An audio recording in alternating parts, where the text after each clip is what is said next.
मंगलवार की सुबह हैदराबाद के राजीव गांधी इंटरनेशनल एयरपोर्ट पर सब कुछ नियमित चल रहा था।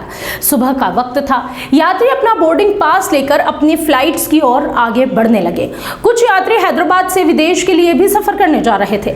अपनी फ्लाइट्स में सभी लोग पहुंचे, आराम से यहाँ पहुंचे। उन्होंने बोर्डिंग की, फ्लाइट्स में चढ़े और आराम से अपने वक्त पर ये फ्लाइट्स रवाना भी हुई।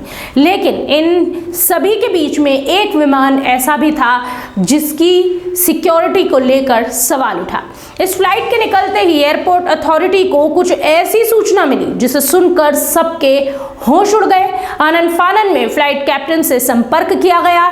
देश की एजेंसियां सतर्क हो गई और साथ ही साथ कैप्टन को बताया गया कि उन्हें अब अपनी फ्लाइट को लेकर बॉम्बे की ओर मुड़ना होगा। जैसे ही फ्लाइट बॉम्बे की ओर पहुंची, सभी सुरक्षा एजेंसियां, बम स्क्वाड मौके पर पहुंचे। विमान की जांच शुरू कर दी गई। सूचना थी इस विमान में ह्यूमन बम है। नमस्कार, मेरा नाम है कनुप्रिया सत्तन और आप देख रहे हैं राष्ट्रीय जनभावना। दिल्ली में हुए ब्लास्ट के बाद से सुरक्षा एजेंसियां लगातार काम कर रही हैं, अलर्ट मोड पर है। हाल ही में हमारे देश में व्हाइट कॉलर टेररिज्म का खुलासा हुआ, जिसके बाद कोई भी सुरक्षा या जांच एजेंसियां जरा सी भी चूक नहीं करना चाहती। देश में इस तरह के आतंकवाद की जड़ों को ढूंढकर उन्हें खत्म करने के मिशन पर हमारी देश की जाबाज टीमें लगी हुई है। हम हर खतरे से निपटने में जुटे हुए हैं। ऐसे में जब एक ईमेल मिला जिसमें ह्यूमन बम होने की खबर थी तो तुरंत सभी एक्शन मोड में आ गए। इंडिगो की फ्लाइट ने हैदराबाद के राजीव गांधी इंटरनेशनल एयरपोर्ट से कुवैत के लिए उड़ान भरी थी।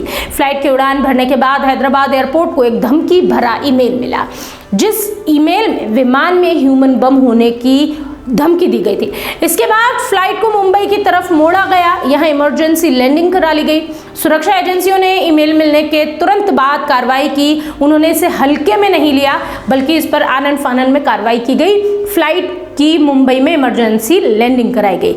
मामले की जांच शुरू कर दी गई। इसके बाद विमान को एयरपोर्ट के आइसोलेशन बे में भेज दिया गया। सूत्रों के मुताबिक मंगलवार सुबह इंडिगो की एक फ्लाइट ने हैदराबाद के राजीव गांधी एयरपोर्ट से कुवैत जाने के लिए उड़ान भरी थी। फ्लाइट के उड़ान भरने के बाद ही यह धमकी भरा ईमेल मिला, जिस ईमेल में विमान में बम होने की धमकी थी। जब यह धमकी मिली तो एटीएस यानी कि एयर ट्रैफिक कंट्रोल ने तुरंत फ्लाइट को मुंबई डाइवर्ट किया और इसकी इमरजेंसी लैंडिंग कराई गई। अब फ्लाइट के सुरक्षित मुंबई में लैंड होने के बाद सभी यात्रियों को पहले तो सुरक्षित बाहर निकाल लिया गया। इसके बाद फ्लाइट की जांच शुरू की गई और यात्रियों के लिए एक वैकल्पिक व्यवस्था भी की गई। इधर इस पूरे मामले में अधिकारियों का यह कहना है कि लैंडिंग के बाद विमान को आइसोलेशन बे में ले जाया गया। अब आपको यह भी बता देते हैं कि आइसोलेशन बे क्या होता है। आइसोलेशन तो आप जानते ही हैं, कोविड के समय ये जो शब्द है ये सभी ने सुना था। आइसोलेशन बे का अर्थ होता है एक ऐसी जगह, एक सेपरेट जगह पर इस प्लेन ये जो फ्लाइट है इसे पार्क कराया गया, जिससे इस फ्लाइट की चेकिंग के दौरान कुछ भी अगर संदेहास्पद चीजें मिलती हैं तो भी किसी अन्य विमान या व्यक्ति को उससे कोई नुकसान ना हो।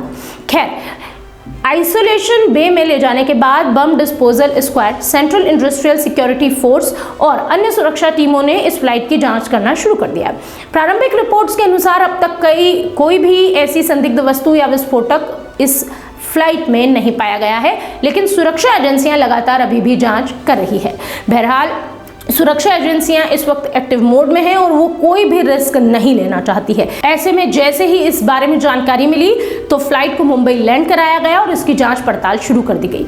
बहरहाल, इस मामले पर आपकी क्या राय है, कमेंट बॉक्स में हमें जरूर बताएं और देखते रहिए राष्ट्रीय जनभावना।